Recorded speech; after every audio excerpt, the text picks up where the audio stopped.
Vodafone presents the pre-match.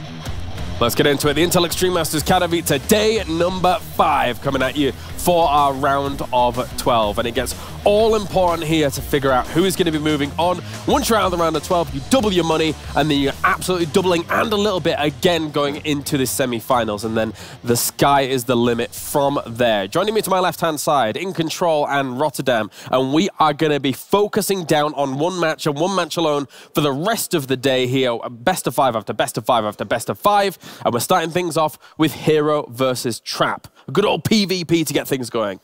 herO is just stuck in my mind as kind of scrapping his way here. There's a lot of comebacks. There was a lot of close series going 2-1 in his favor, but even inside that series, some improbable play. He was kind of one of the last guys to make it to the top 24 as well, and even then, it was through kind of a bit of a throw from his opponent. It was just, you know, alive. It was very disappointing. So it's kind of weird now to look at him and be like, I have a lot of confidence in him against Trap, who Trap in my mind, for whatever reason, fair or not, is stuck in there as like being pretty decisive. And I thought he kind of cleanly made it here. I actually want to follow that up then, because I want to ask some more hard-hitting questions here on the desk. Do it. Go ahead. I feel like herO has been scrapping his way through tournaments since about 2016. Oh, wow. It used to be 2014, 2015, win, some solid play, but it's been a bit more scrappy since. Is that fair to say, or do you disagree? No, absolutely, and I totally agree with Jeff. Like herO shouldn't have even been here. He should have never made it to this building, okay? He was down 1-0 against Alive in that final series on the first day of this tournament, and in game 2, he was pretty much dead. Like, if that's a ladder game, you leave, you give up. But in the tournament, he battled his way through, but it's like Jeff said, it's a lot of 2-1s. And then in the group stage, I do think he looked a little bit better. And he was in the All-Protos group, so that should absolutely give him some confidence. But you're right, James, he's definitely not monster moding tournaments like he used to. Right. Of course, for a long time, we called him the Prince of the Intel Extreme Masters. Doesn't want to fall straight down to the idea of the pauper of the Intel Extreme Masters. He's going up against a guy like Trap, though. And Trap, he has been successful on Intel Extreme Masters Katowice stages before, and he could probably do it again. His PvP is looking pretty good. It is. I will say this is, to me, one of the more competitive opening rounds of this tournament, in that I can see either one winning. Like, it's not like if herO won, it's like this mind-boggling explosion. Like you said, he was in the PvP group. He did very well there, but also Trap did get here, again, a little bit more decisively, but at the same time, not stunning us. And this is not like a weird, like, Rogue or Maru dropped in lower than we thought, and here they are, and this is a mismatch. Both those guys eliminated, of course, but in this case, this is going to be close. It's going to be good. The Korean meta for PvP as well. I don't want to talk too much smack. It's kind of ugly and bad, but it's a lot of proxy Stargate, a proxy Twilight Council, and then stuff from there. So it feels like a little bit of it's like a dice simulator. It's like both players can win.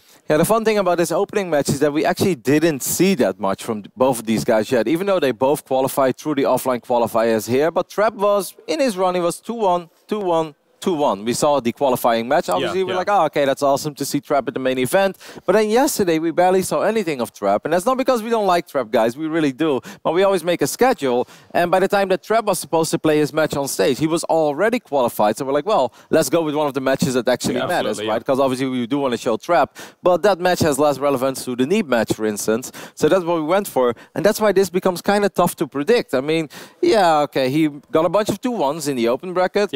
He qualified pretty quick through his group, but nothing really stood out. Nothing really caught our eye so far that we're like, all right, this is Trap or this is herO for sure. It's very close. It is kind of funny for Trap and herO. They're going to PvP, because the next is Deer for either one of them as well. So based off of Group A and into this, they're going to PvP their way to like $50,000 at least or something like that, like potentially if they beat Deer. I'm just saying, it's kind of like, they're like, how is Poland for you? Like, a lot of PvP. A lot of PvP. Especially for herO when it came to his group, of course. Other thoughts, Roddy? Yeah, well, I know. Thought you might ask me something, James, but I do think the stats historically between these two are actually quite funny. I was like, I'm sure they've played a bunch against each other over the years. They've both been around forever, but the record is actually kind of interesting. It's 9-1 in series in favor of herO, but we do go very far back. A lot of 2014 and 15, I guess. Yeah, a little bit in the middle. It's like a couple each year. But then the interesting thing is that Trap won the last one, which was perhaps even the biggest one because that was a GSL round of 16. So 9-1 historically in favor of herO. herO, but Trap won the most recent one and perhaps the biggest one they played. I mean, it sounds like, I mean, when I bring this up, it sounds like I'm being a bit more critical of herO than Trap, but he was coming out of that extreme PvP group, right, where he beat Patience and Creator, the people that got knocked out, but was unable to beat Zest and Stats, the guys that are a bit more hard-hitting in PvP, I think it's fair to say. Yeah, but like I said, the Korean meta in PvP right now, I mean, Stats and Zest were the two that, like, took it to the next level. They were making weird choices inside of that was really cool. Felt like everybody else was kind of just following the same formula. Like a Lucky Oracle 2 would get through. They're running Adepts nearby. I don't want to down-talk it too much because there is fun stuff about it, but it's not that stunning. Well, gentlemen, it is ready and time to get into our first round of 12 match here for the Intel Extreme Masters Katowice. It's herO going up against Trap.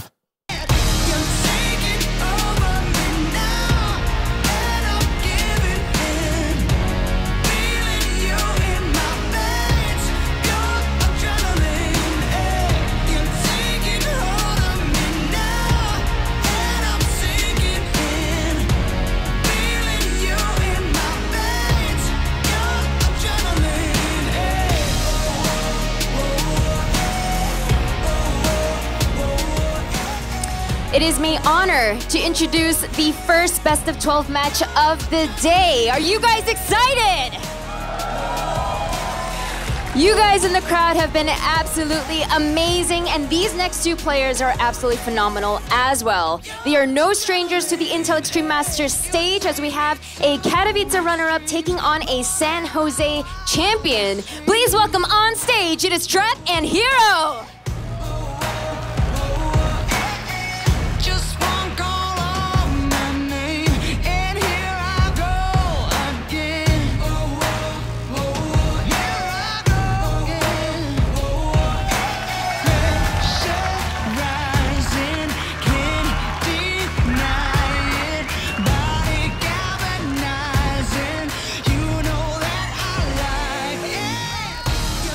A Protoss versus Protoss to kick off this round of 12. The Muslim, what are we feeling about this one? How do we feel? I'm very excited, Todd. This is... You sound excited. I'm very excited. Trap has been a long-time 7K MMR level player. One of the things I greatly remember him for is that Kesper Cup final against Neve, which he did lose. And one thing I know herO for too is when he also lost in that $100,000 to 0 second place against SOS in a similar fashion to Trap, actually. So both these guys coming here with something to prove. Absolutely, and quite a bit of money on the line. The Des talked about it. This series itself grants $5,000 more to the victor and a chance at winning even more than that. And what a day and age we're in, where the total prize pool for these tournaments is just absolutely massive. You know, back in my day, when you play in tournaments like this, there was, you know, $30,000 total, maybe something like maybe 20 sometimes, maybe 50, but $250,000 was the initial prize pool, and thanks to the war chest, we kicked that up to $400,000 in total prize pool here for this tournament. Absolutely insane times we live in, isn't it? Absolutely, Todd. I mean, you're totally right. I thought when you were going to say back in your day it was like $300 for like a tournament, you know, like those kind of numbers were more along my line. But here, yeah, herO against Trap. This is quite a close match too. Like both these players must be looking at the other one. That is doable for me. And when you get that kind of confidence from both sides where you see strengths, you see weaknesses, you respect your opponent, but you don't fear them, I think that's when you can start to do crazy things against your opponent. Yeah, I wonder how much their head-to-head score factors into this matchup, because, you know, herO is 9-1 against Trap. So usually when somebody's 9-1 against you, you're definitely a little bit of a victim, and they're your nemesis. But in this case, a lot of these series kind of dates from a while back, and I think it's going to maybe come down more to current form in PvP, which is pretty volatile. Yeah, you're right. And also, herO came from an era where, remember the CJ days in Pro League, where he's the smiling assassin, and he honestly was absolutely one of the best, if not the best Protoss around that period of time, scaring everybody in the Pro League era. Whereas now, it's really been kind of Trap's time. He's always been in the shadow of SOS, but SOS didn't have a good tournament here, and now he's really flying the Jin Air Green Wings flag. Also with Rogue and Mara dropping out, he is the only Jin Air Green Wings player left. All right, let's get it going here for our first mirror in these playoffs here. But nonetheless, the victor here again will take on Deer later on in the quarterfinals. And for both these players too, they're going to be looking at that like that's potentially doable too. Yeah. These players are so close in this top end of the bracket. Definitely a good warm-up here to go through, as I'm sure Deer will be watching with a very close eye. Absolutely. And on his future opponents in terms of build orders and all that. Now, if we talk about like the advantages that these players have going into this, Trap did have the fortune of getting to see herO's previous group stage, which did feature him playing 4 other Protosses. Anyhow, to introduce these players, spawning in the bottom right as our blue Protoss for State Triumphant, it is herO.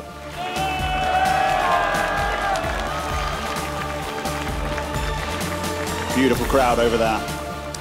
His opponent in the northwest, playing as the red Protoss, it is generic Green Wings, Trap.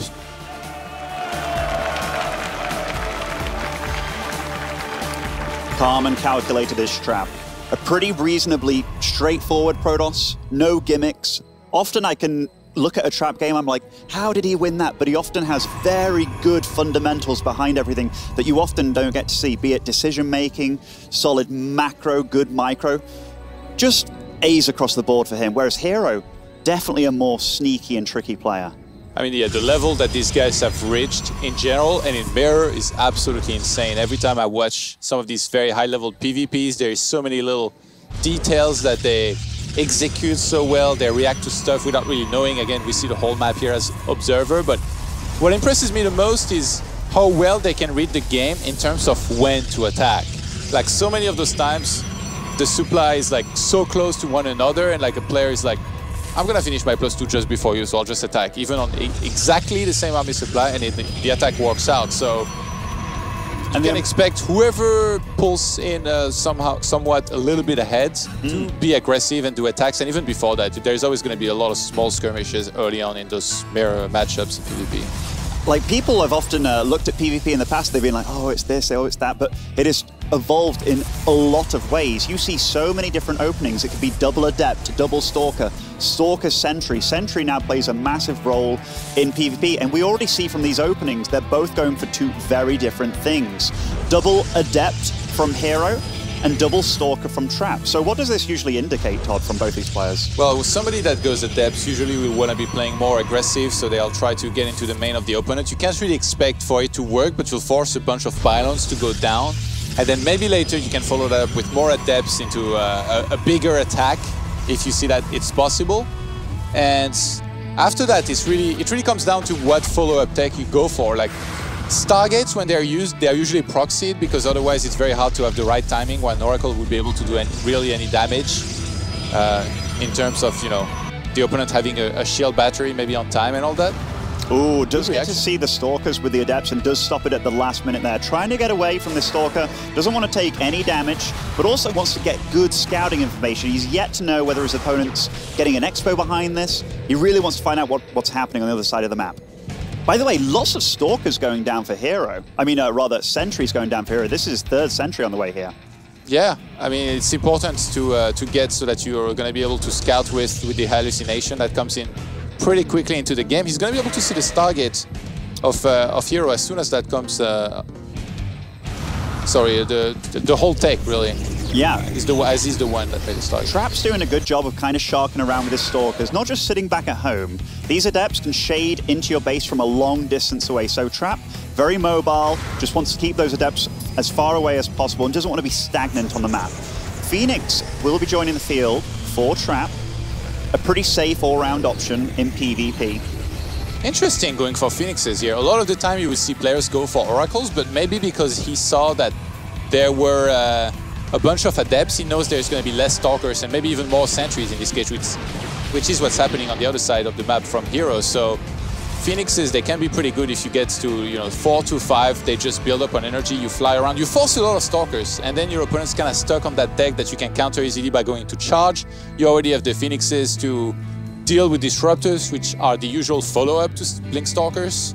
Yeah, and I can't help but mention again, Trap definitely studied those VODs of herO against all those Protoss players in Group A, I believe it was. So getting to see maybe a little little tip-off with a hero style, because he did go for a lot of sentries this game, which Phoenix are decent against, but here's going to get some damage done with them already. He does reveal his tech by doing this, but you want to slow down your opponent in any possible way. herO getting a little bit of a worker lead with this too, and a Warp Prism on the field. Getting these Adepts caught, oof. herO was trying to sneak across the map here. As soon as he saw that those Phoenixes were going to go and harass, he was like, well, these Adepts not going to help me too much in the fight anyway, so... But yeah, Phoenixes there, they provoke a huge reaction. They almost provoke an overreaction from the opponent, because you have to do something against them. It's not like you can be, all right, I'll just make mass Adepts and then go for an attack. If you do that, well, the opponent not only will see it coming with the Phoenixes, he'll kill a bunch of probes and come back home and have them help and defend. So we'll see how herO goes about trying to counter these more. He grabbed the Templar Archives, but there was no tech in terms of Blink or anything like that.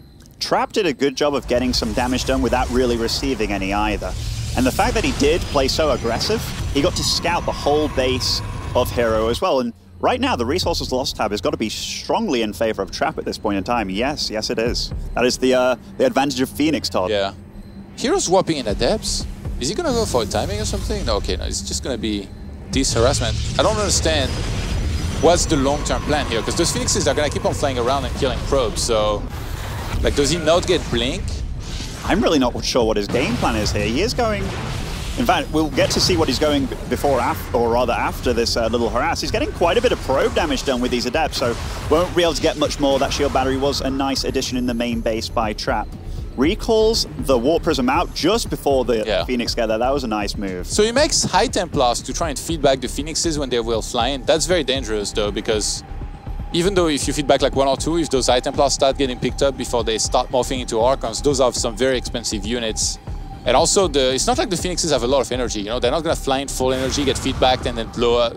Like, that's only would happen, you know, in a dream. Oh, these are 3 juicy sentries here for the Phoenix to pick off, and he's going to get all 3 here, Todd. That is a great, great start for Trap. I am so surprised at the lack of respect for these Phoenixes here by herO. He completely failed to counter them in any way. He's lost so many probes now. He lost 3 sentries.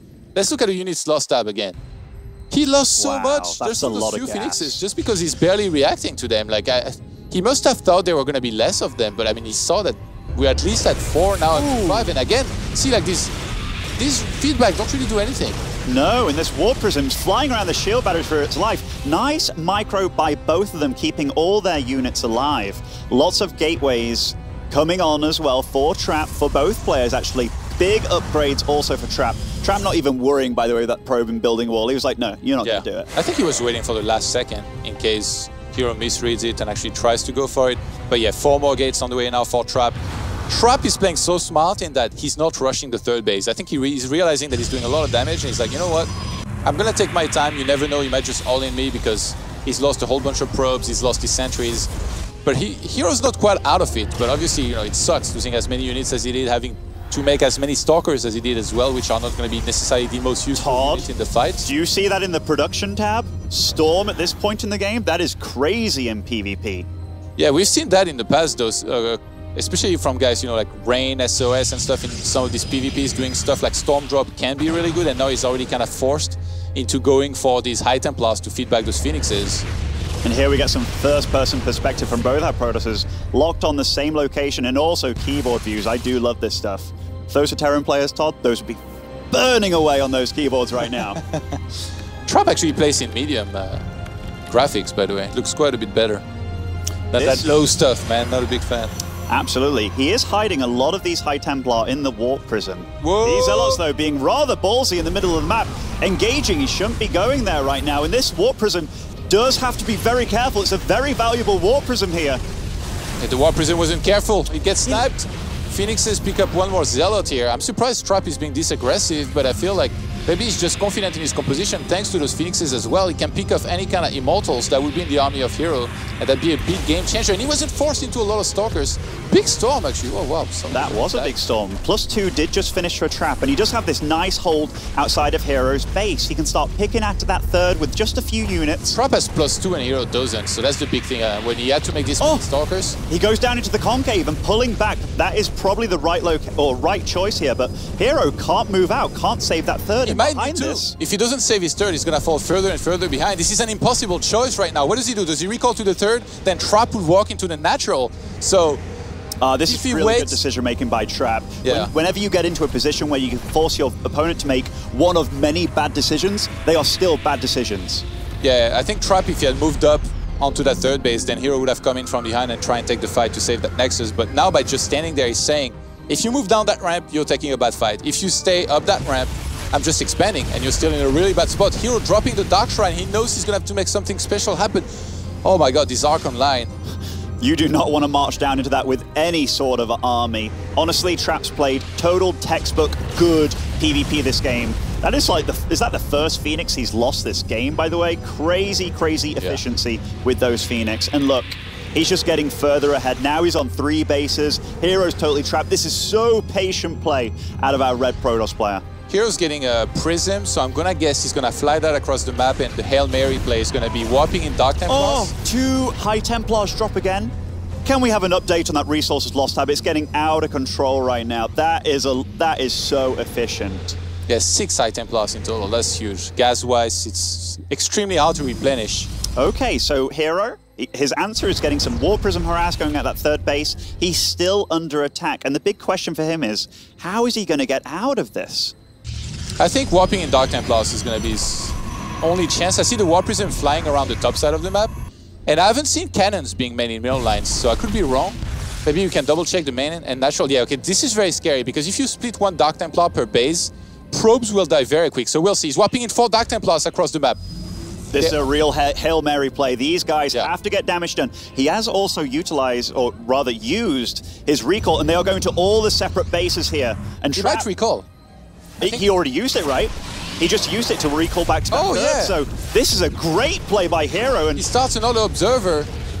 Wait, what, does he have an Observer on the map already, though? Yeah, I think he has one for sure, but he has to run all the way back because he already used the recall on just a very few units. Trap didn't see this coming. He didn't ask himself the question, what could be the one thing that could give me trouble right now? And that was the Dark Shrine. Holy crap, look at this worker count, 32 probes, and that number is still climbing. herO looked in a crazy bad position here, but 39 probes falling here, and now he's the one marching across the map. I don't even think he needs to do this. He is so far ahead in economy right now. 9 workers remain. And Trap, he's just looking to take a fight here. herO being a little bit careless with this engagement. Half of his army was on strike there, just kind of standing around and doing nothing. And now herO's the one getting chased. Oh my god, he's trapped in between 2 rocks. Oh my gosh. He's almost, okay, actually goes through.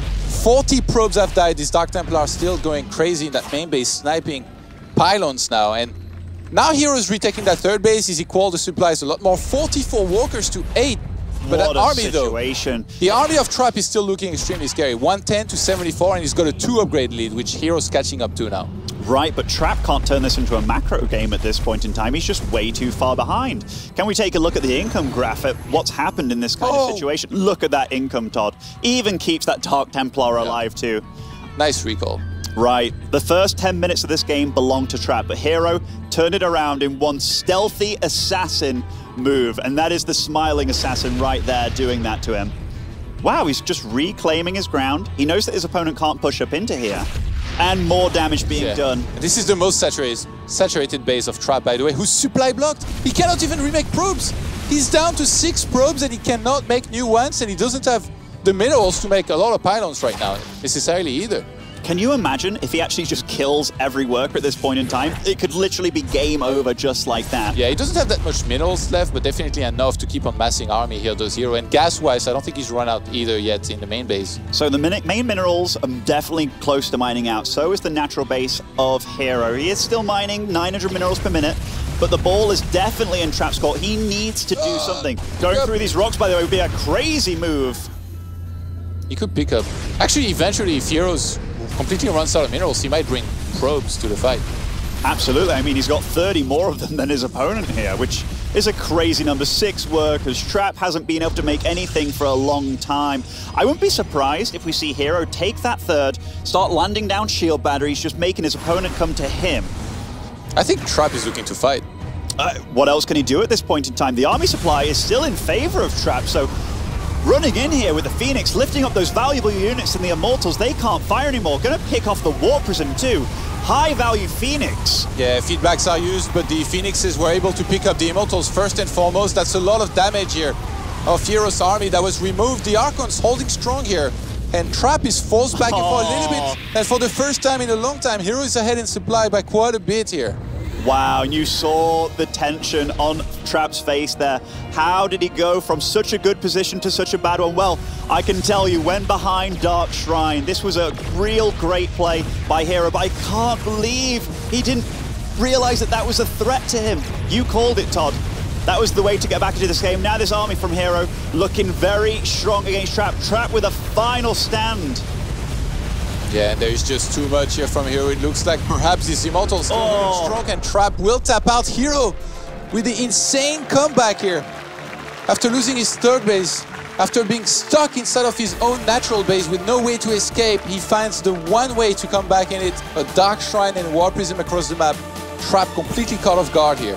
What a way to start off the day, Todd. I thought that game was so over. Trap for the first 10 minutes did everything perfectly, even denying the hallucination scouting completely. 2 Phoenix turned up, maybe he's stopping there because I'm not going Oracle. But then the Phoenix number kept on growing, just to 5, by the way, a decent number. B kept them alive for so long, just picking apart probes, picking off sentries, picking off even High Templars.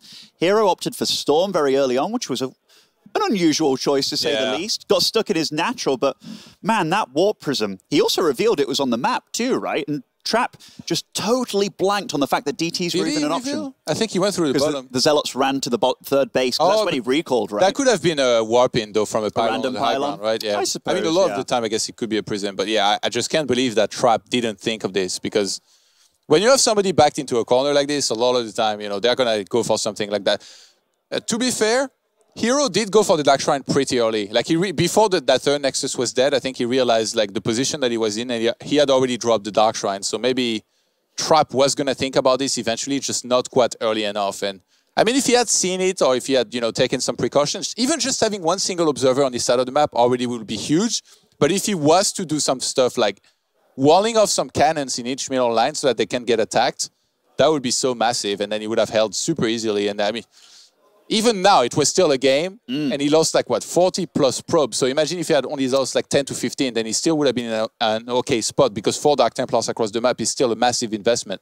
Yeah, going on into this series, Trap can't be too... Well, he's going to be unhappy with that loss, obviously, but he still looked incredibly strong. He did look like the superior player for the first half of that game.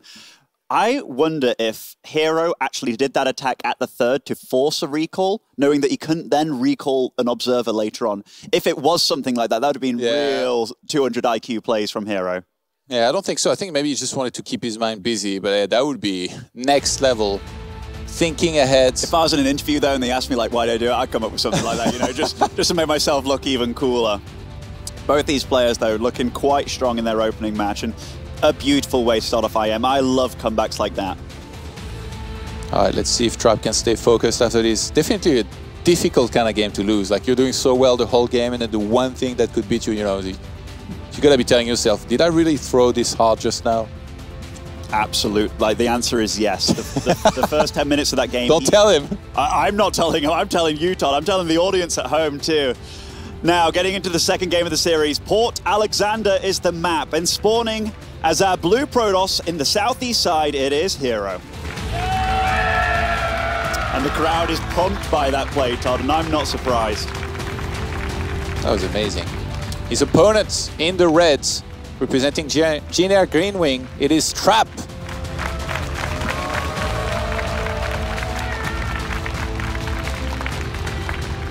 So that first game, Trap did a lot of cool moves. He opted for Stalker play early on, had his gases rolling, got four Stalkers, went into Phoenix play, very safe. He sharked the map very well against the Adepts, did a good job there. And then he just rolled on. Every engagement that he took was an efficient one. Whereas Hero, he was the one that really got stuck. So it's Hero to change, or hopefully to change things up. This is a very unusual war, by the way. The fact that he's got 2 gaps here. Yeah. I'm happy, though, that this is a best of 5, by the way, because from game to game, they're going to be making a lot of adjustments. Like we saw last game, Trap was the one that was playing a little bit more passive. You know, herO was the one playing with more adepts and all that. Like, already in this game, they've got a choice. Do they do similar stuff, or do we maybe see them going the complete opposite way? Maybe it's like reversed, and we already see some pylons being dropped down. A little bit all over the place here. Yeah, a lot of these pylons, like this is very indicative of a proxy, but the one that herO's made, it's almost a pylon that's, hey, if you scout me, you're going to think I'm proxying too, but it could be a fake pylon. This wall-off is still a little unusual. Protosters like to make this gap now 2 pixels, by the way, just purely, it used to be 1 pixel, right, with this gap here, but Archons used to get stuck in the base a lot, so this is just a little evolution in the building of Protoss players. One pylon still walls off, right? Right, exactly, and still filling up that hole, it is just 1 pylon or a shield battery. So 2 Stalkers again for Trap. herO's the one that's adjusting a little bit in this series though. Stalker and a Sentry. Hallucination got buffed in that it costs less mana, or rather less energy. So you can more Warcraft 3, you know. I said human yesterday when talking about a Terran. Oh, it happens. All good. But now you can scout your opponent far more regularly, which is one of these things why Koreans tend to proxy their buildings all over the map just to avoid scouting. Yeah, it would be tough. Like, you kind of have to take a really good guess as to where the Stargate might be, especially on a map like this. You know, it might not seem like the biggest of maps, but in terms of hiding stuff in places, it's definitely up there. So we'll see if herO gets fortunate here with that scout momentarily, as we have 2 more sentries on the way here. Yeah, it looks he's just going to go straight for the natural, then into the main base.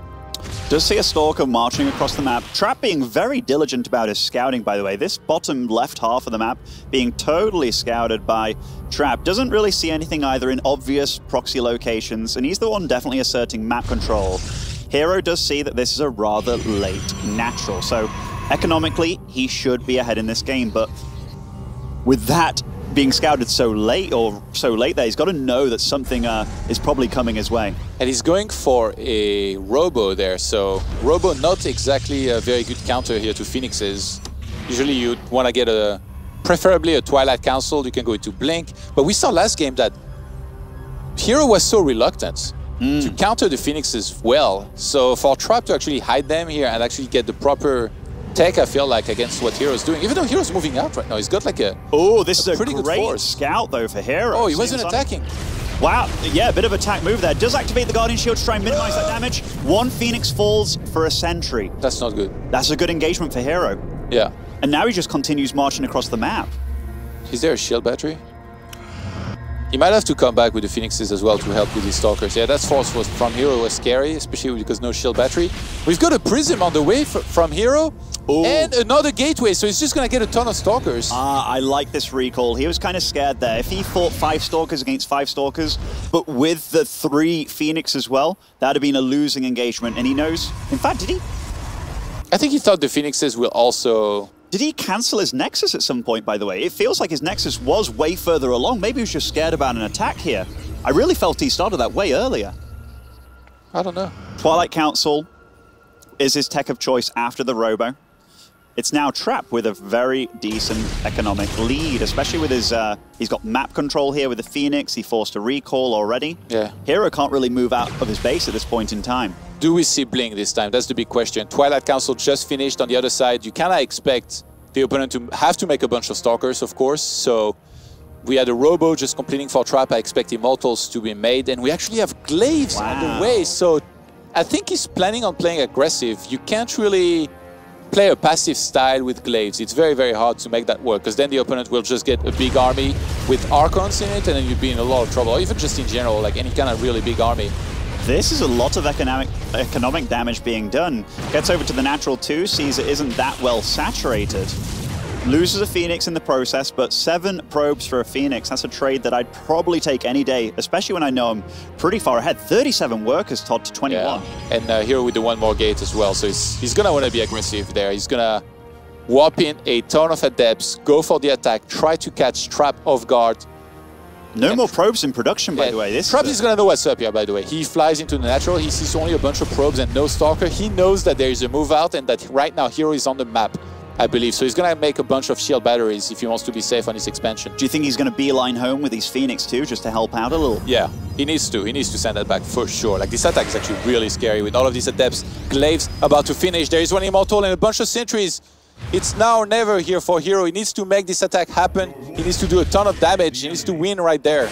Oh, and a unit gets picked off from behind by these Phoenix. Pushing in here. This is first-person perspective of herO. Nice force fields, chaining in these Stalkers into melee combat with these Adepts, and he's dealing a lot of damage. These Phoenix gonna be picking up these Immortals, the high-value units, and Trap. He's having to pull probes here. Yeah, it's a good choice because as long as he holds, he'll be fine here. He's quite a bit ahead in Walkers, and it looks like he might be able to do it. The Phoenixes helped so much the Immortals. They just kept on moonwalking while shooting the whole way. herO, this attack just didn't work.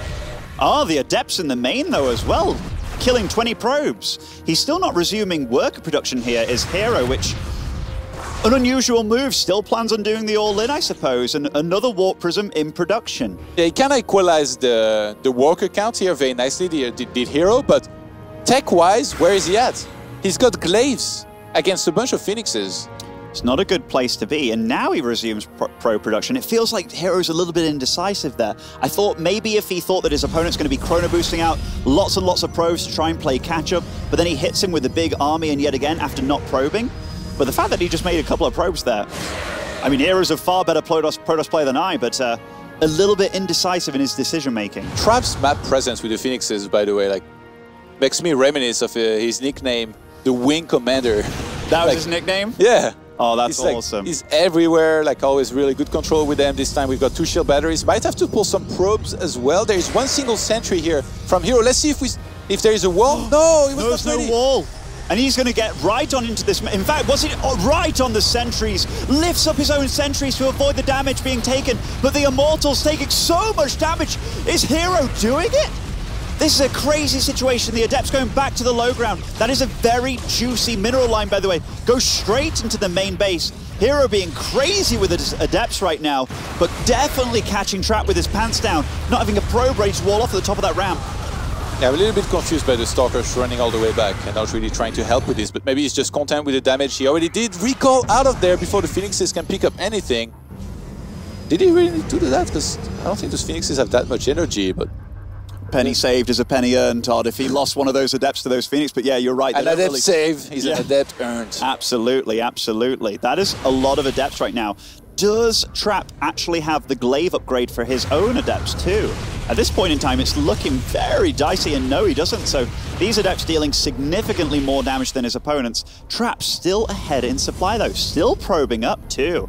I'm surprised he didn't just drop down the pylon at that ramp, because then all he would have to do is pull the probes on once the Adepts shade in, win that fight, and then that's it, the game's over. But Trap, let's see if he does it this time. Okay, he has a probe ready. Now so he knows to fix that. It's definitely the old saying with the fool me twice. But running into these Adepts right now, his Adepts dealing very minimal damage compared to his opponent, and herO just keeps on pushing through very strongly. Does he want to get stuck on that ramp though? Yes, he does. Takes down the pylon at the top. Now he can run into the main base if he does so please, but he's happy killing probes and Adepts here. Shield batteries are not enough to keep those units alive, but... And that was a nice kill, nice focus fire on that warp in, by the way. 27 walkers to 21. It feels like every time it just kind of resets out, and then we go for another wave and another wave. How many kills do these Phoenixes have at this point? Like, they've just been on an absolute rampage the whole game. Can we look at the amount of warp prisms that have died this game and the amount of probes? So 3 warp prisms, that's been 3 assaults for 31 work. The amount of units that Trap's lost actually has been phenomenal. A slugfest, if you will. This is scrappy, Todd. This is true scrappy Korean PvP. And more Adepts being warped in. herO doesn't plan on slowing down anytime soon. He's been at 21 workers for the past few minutes here. Did you see Trap? He checked the saturation. He's like, whoa, another wave is coming. Let me go back home. Gotta get back home. That's a ballsy attempted pick-off. Does get an Adept. Get some damage on this Warp Prism too. That's going to pay off later, hopefully. Careful. Oh, careful. The Wing Commander doesn't leave a man behind. All right, more Adepts here coming in. herO with wave number 13. Here we go here. Actually, there's a lone Arthur's Spine in the middle of this. The Immortals actually jumped on top of the shield batteries, helping a ton with this, but there is a lot left over for herO. 38 army here to 31. Oh, the shield batteries are out of energy though, and the Adepts go into the main, but there's nothing there. They should have stayed. Yeah, absolutely. This was a nice move by Trap, though, knowing that there was nothing in the main, or if he pulled away. But now the Adepts, they're going to be dancing. This is what they do best. And herO, Where does he go with these Adepts? Straight on top of the Immortal, and yet again, juicy, juicy Adepts, juicy Sentries. The Probes trying to run for their dear lives at this point. The supplies, despite all this chaos, they are still so close. Yeah, but so many Probes are dying. The mobility here of these Adepts is insane. Recall out of there. Strategic recall, Todd. Damn, it feels like his recall is reloading super fast, but I guess that these attacks and these move-outs, they take longer than I thought, and these two are using the full Protoss arsenal of the technology they got access to right now to its full extension here. You know, like these recalls on point every time. The Phoenixes. Ooh, a Phoenix for an Adept. That is not a trade worth it. But the Phoenixes just spotting that attack coming every time is huge because Trap can get as ready as he wants to, but the holds just don't. They're not solid enough here, it feels, so far. He's taking too much damage, and that's because herO just keeps on massing Adepts with glaives. Oh, this Phoenix caught out a little bit. Will take some serious hull damage there. This might break Trap, I'm worried. Look at his numbers. You should be worried if you're a Trap fan here. This is not a big army. Yes, these shield batteries have regained a lot of energy, but this is a lot of firepower. The Stalkers can also deal serious damage to these Immortals here. Ooh, he's targeting the Stalkers here with these Immortals. Shield batteries out of energy. The one Immortal dies, the other one is gonna fall as well. And those Phoenixes are gonna be left over. They did snipe the War Prism, but so many Adepts are gonna be left over, and there's only so much 5 Phoenixes can do. Wow, herO 2-0 up against Trap here in some very, very herO-like games. He knows how to kill people, man. He is a true killer. And Trap, both these games, by the way, I felt he's had a really good start. But somewhere along the line, herO, after like just knocking on all that armor, just finds one chink in the chain and just goes in. Those Adepts too, we've seen Adepts in a lot of PvPs this tournament, and they've been pivotal every time. Yeah, herO's been a little bit of a slow starter in this series, but he definitely knows how to finish a game, I tell you that. Very clean recalls, decision-making, and wave after wave, he wore him down. He used his Adepts so well with the mobility, and I mean, I was saying, you know, he should just wall, right? Should Trap on his ramp. He did that, but you can still kill a pylon and then go up when you have this many Adepts. Right, herO is almost prepared for that wall too. He made the call, right? He finished his Adept shade in, went in there.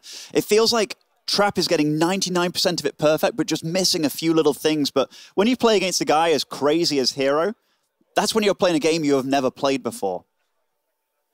Very impressive here by the smiling assassin. Not smiling this series, though, looking very intense, very focused. Yeah, not yet. Just wait until he wins that. It's going to be a cartwheel. We also have to talk about like the fact that herO's been at these tournaments before where there's been a lot on the line, and he delivers. He also just pushed back his military service, so took a bit of a break. So he thought he was going to the military. Then he's like, no, one more time, and comes back, pushes back the service, and he's already performing very well here. He got through the open bracket, I do believe, then came third in his PvP group too. By the way, I love the decisiveness of herO that game. The fact that he decided to stay on such a low pro count. Trap the whole time was thinking, I have to catch up with my economy here. So he was constantly probing, just trying to etch a little bit of a lead or playing catch up in his eyes. I'm not sure, but herO was very adamant about the fact that he wanted to stay on that low pro count and catch his opponent off guard. And it worked after the 11th time. It was a very good decision. I think like if he had tried to just make some more probes and stuff, it would have been very difficult for him to win. All right, here we are, map number 3 here in this mirror matchup. We're going to be playing on New Repugnancy, and starting in the bottom left-hand side of the map, playing as the Blue Protoss, it's herO. Very focused looking there. And yes, those DTs were amazing in the first game. And spawning over in the northeast side as our Red Protoss. He needs to win this game. His life is on the line. It is Generic Rewing's Trap. herO, one of the more storied players here at the Intel Extreme Masters, won the Intel Extreme Masters Singapore back in 2013, winning against San in the finals, PvP, and then next year won Sao Paulo against MC in the finals, another PvP. Right after that, still 2014, lost in the finals to SOS, another PvP. It feels like he just plays Protosses all the time in those finals whenever he gets there. And then he won San Jose in 2014 as well. Damn, 2014 was a hell of a year for him. herO was absolutely one of the best Protoss players in the world. Like, the only guy that I remember beating him in PvP was SOS in that Dream final where SOS proxy-gated him twice to start off the series and went up 2-0. And then in 2015, he finished top 4 in Shenzhen, losing to Classic.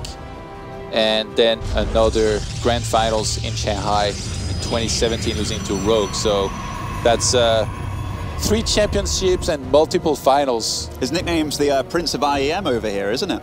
Yeah. Yeah, absolutely, and for good reason when you look back at his very seasoned history. Now, there is a proxy pylon, again for Trap on the map. He's been opting for the Stargate tech a lot in this series, so I wouldn't be surprised if that changes. Though, he is 0-2 down, so maybe this is where you do mix it up.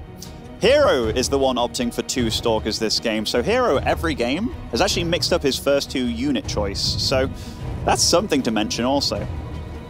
Yeah, I mean, it's like not too dissimilar, right? Like the most standard will be to grab that Stalker and Sentry, but I think getting 2 Stalkers is also very solid. A Twilight Council now being hidden out on the map, Trap with perhaps a big mind game coming up here. A lot of the time when you see a Twilight Council hidden out on the map, there's going to be a Dark Shrine hidden as well. And then that's when you, especially because he opened Stargate right earlier, so he might be hoping for herO to skip on that detection with the observers. Is that a 3rd gateway on the way for herO? So multiple Stalkers being made, a Robo on the way, and a 3rd gateway. Yeah, build order-wise right now, this looks pretty good for herO, I would say. Being able to grab that Robo, not just because... and an early gate or the early Nexus, and he doesn't give it away by attacking it that he knows. So he moved onto the map, got the vision of it. I thought he was attacking his own probe there for a minute. I was like, oh, that's correct. But of course he wouldn't be doing that. But I love the fact that he didn't give away that he knew it. Trap, by the way, cancelled his Nexus. So he sniffed something was up, and that was a good call by Trap. And I think herO saw it, and then he pulls back and he starts his own Nexus. That's PvP for you. Like, a probe dies, Stalker sees something, and then the decisions are made from it. And the observer showed us here that he actually cancelled his 3rd gateway as well. So saving up the minerals to get that next up faster. Hey, you think I'm doing this because you scouted it? Well, think again, buddy. I'm doing something completely different now. One advantage that Trap does have is he will scout. This 3rd gateway is gone. He gets to see the Robo Facility 2, the Nexus going up, and he's like, you bamboozled me? But he does have Blink out very soon. He can definitely get something done with that. And he might just choose to go all in here. Trap down 2 games. Those start a Nexus. I'm pretty sure he's going to want to be aggressive regardless, just because he's going to have the ultimate mobility here with the Blink. I do love the way that Trap navigates the map with his units. Always scouting, always out there. And it always feels very safe too. And on this map, you definitely have some room as well to threaten towards the main base with a Blink. Towards the opponent's base, if you could look at herO's around his wall.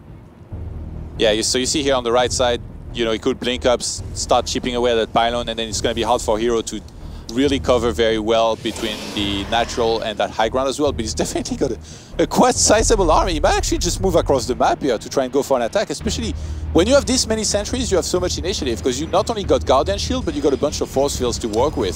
So he did get to see the base of Trap as well. It is getting caught in the middle of the map here, and this is Blink against no Blink, by the way, so this is a fight that is a bit tough until the Immortal comes along. Now, he is the Stalker killer.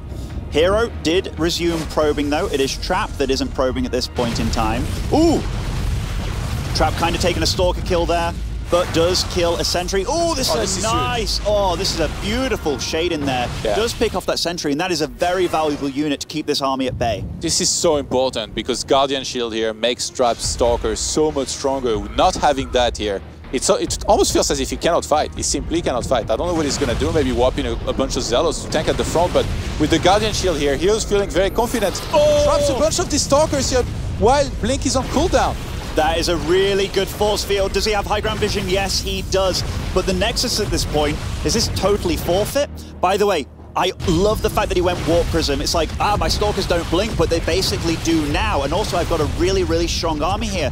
Takes a significant lead with taking out this Nexus of his opponent. And it looks like that gateway is going to die, the Muslim.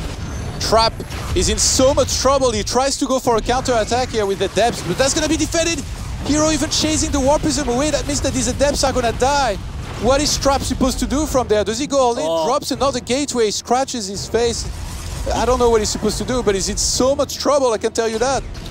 You're totally right, and you saw there that he was definitely looking like he was crumbling a little bit. He's going to go all in. The pressure is on. He has to do something. He absolutely has to do something. He's got Blink. He doesn't really have much to work with. An inferior economy as well. The only advantage he has right now is Blink, but that doesn't really matter when you're outgunned and outnumbered. Yeah, especially like even if he was able to force field, there is the Prism from herO, which is the big game changer. They're walking right past another... Like ships in the night. But two passing ships. Yeah, exactly. So Trap, he has one thing in mind here. This is a base trade. His opponent doesn't have recall. And he gets right on the gateway here. Yeah, he unpowers the gateways here. Goes straight for that Autosis pylon. Oh, there is no sentry warped in here, so this army will be getting into the main base directly here. The Immortal pounce on. This is a great move by Trap, honestly. Yeah, jumping right on top of the economy here. So is herO. Looks like it's going to be a full-on base trade here. Does anybody recall? Right now, two cars are going right towards one another. Does any of them turn at the last second? What do they think they have the more solid car that's going to blow up the other one? I think that was a really crazy call by herO, though. He was so far ahead in every regard, and he decided to move out and do what he did. Like, this was the right move by Trap. He is still infinitely behind, but he had only one shot and one opportunity, and he went for it. Here's the thing. They're going to try to kill each other's buildings, all of them. Maybe herO recalls on his natural, actually. He has that choice, whereas... Oh, no! Trap recalls it. GG! Wow, we'd even... Over in the blink of an eye there at the end. Trap recalled, but his army was significantly smaller. The situation was herO had more army, so he was going to kill the buildings quicker anyway. Yeah. So I think Trap said, I need to try and catch his army. Recalled, catch him off guard. That didn't happen. And herO with a clean sweep, 3-0. It was definitely messy, but that last and final game, he was smooth as a cucumber. He was ahead right from the get-go. Did a lot of smart plays there. Very, very impressive play by him. All right, we're going to hear from a victor here just right after this. Don't go anywhere, guys.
In our first Protoss versus Protoss, it's herO that takes down Trap in a very convincing fashion, 3-0. So first of all, congratulations, herO. It's been a long time since you were able to make it to the top 8 here in Katowice. It's actually been 4 years. So tell us, what is it like to finally make it back into that top 8?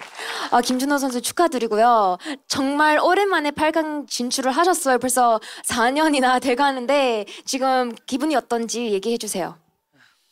네, 어떻게 보면 IEM이 제 첫 해외 대회에서의 우승이었는데 게다가 3연속 우승해가지고 이 대회는 제 대회다 싶었는데 그 뒤로 자꾸 하향세를 타가지고 너무 속상했었어요. 사실 IEM 프린스라는 그런 별명도 지어줄 만큼 애착이 갔었는데 저도 이대로 안 되나 싶었는데 그래도 이번에 8강에 복귀할 수 있어서 너무 기쁘고 꼭 우승하고 싶어요. So he says, you know, back in the day, the Intel Extreme Masters was such a special event for me. It was the first event abroad outside of Korea that I was able to win. And I was able to earn such a lovely nickname as the Prince of IEM after winning so many in a row. And so that was such an awesome feeling. And then things just started to kind of slip out of my hands. I wasn't doing as well as I thought. So I just thought to myself, maybe that is over and maybe those are just memories. But now that I have made it back into the top 8, I really want to keep this performance going and hopefully maybe even be able to win here in Katowice. And in this series against Trap, I need to ask about game number 1 because it was not looking good for you. And then a miraculous moment happened and you were able to come back into the game. Talk to us about what happened. 첫 경기에 대해서 물어보고 싶은데 정말 불리한 상황이었는데 이겼었어요. 그래서 그 첫 판 대해서 얘기해 주세요. 일단 첫 판에 너무 정신을 못 차려서 성호가 또 트랩을 설치해 놨더라고요, 저한테. 그래가지고 상황이 너무 불리해지는 바람에 이거는 진짜 졌다 생각하고 첫 판이니까 멘탈 깨지지 말고 손 풀자, 그냥 손 풀면서 최후의 그냥 판단으로 마지막 다크를 했었는데 그게 또 저의 트랩이 되었네요. 네. So he says, speaking of that game number 1, I just was not able to get my act together. It wasn't working out for me, and you know, Trap in true fashion set a trap for me, and it was such a bad situation. And I thought to myself, there's no way that I can win. That being said, let me just try to warm up a little bit because I wasn't playing that well, and I really just thought, okay, let me just try this last little trick. So I decided to go for DTs, and it really worked in my favor. So it looks like at the very end, I set a trap for him in that first map, and he was able to fall right into it. And moving forward, you can be playing Deer, and it's just so many PvPs. I feel like that must make it harder in preparation for you. Is that actually the case? 이제 다음 상대는 백돈준 선수로 만날 건데 푸푸전만 계속 하는 게 좀 어려울 것 같은데 실제로 어떤지 얘기해 주세요. 솔직히 말하면은 좀 안 좋긴 한데 이제 좋게 생각하려고 생각하는 게 상대도 제가 너무 많은 빌드를 했기 때문에 저에 대해서 좀 준비하기 힘들 거라 생각하고 저는 이제 푸푸전에 조금 더 적응이 돼가는 것 같아서 네, 다음 푸푸전은 동준이가 제가 또 편애하는 상대이기도 하니까 괜찮을 것 같아요. 네.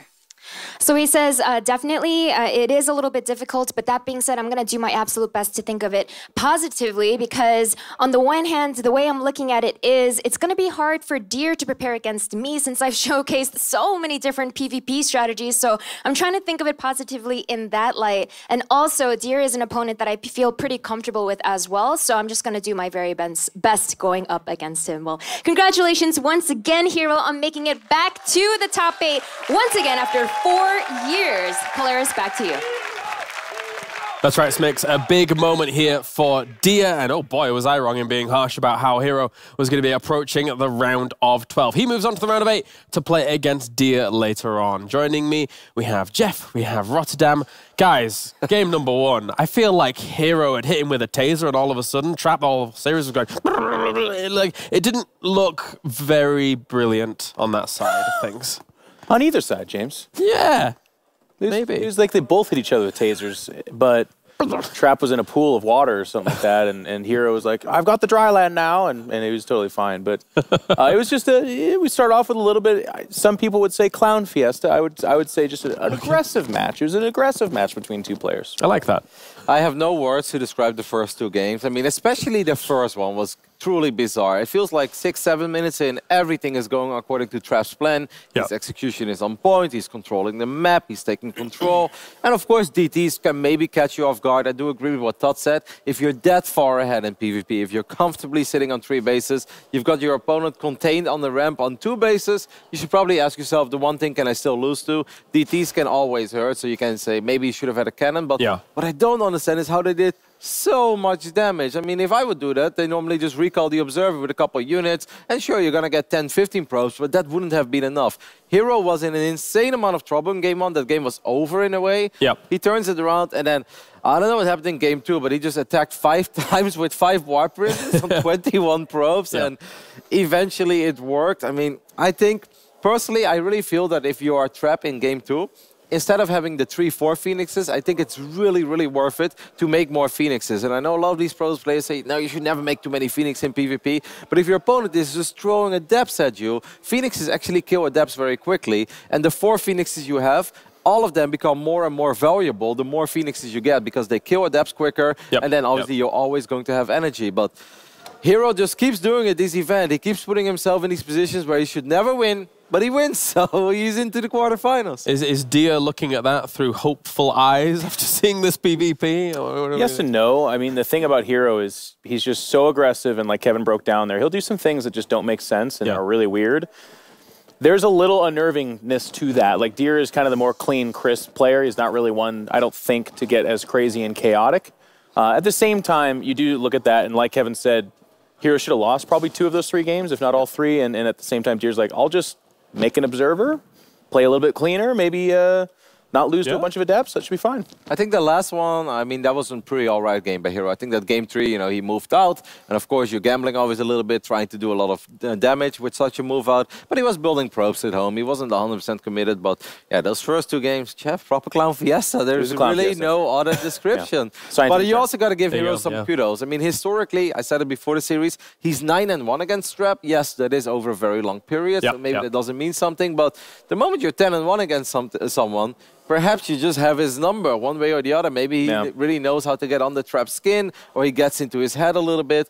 Sometimes StarCraft is really difficult to explain because I don't know what I just watched. Well, let's get off that Ferris wheel for a moment and check over on the brackets to give you the updated score.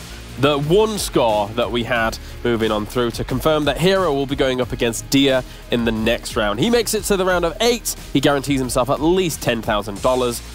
Not a bad couple of days' work for herO. No. And, you know, he's been getting by with the skin of his teeth. This is a 3-0. But if you watch the series, it's like weird and ugly and aggressive. So even that had kind of a weird feel to it. But maybe his Cinderella run keeps going. Because even against Deer, I don't look at this and say Deer is the, like, 80-20 favorite and going to clearly come out ahead. herO could win this one too. And then he's in the semifinals. He's winning like a lot of money. 25 grand. Maybe IEM is just kind of where the guy shines, man. It would be a true rejuvenation for herO if he's able to go even further here on the bracket stage. Thank you very much, gentlemen. Time for a break now. When we return, our next match coming up is going to be Zest going up against Sue. You don't want to miss it here in the round of 12.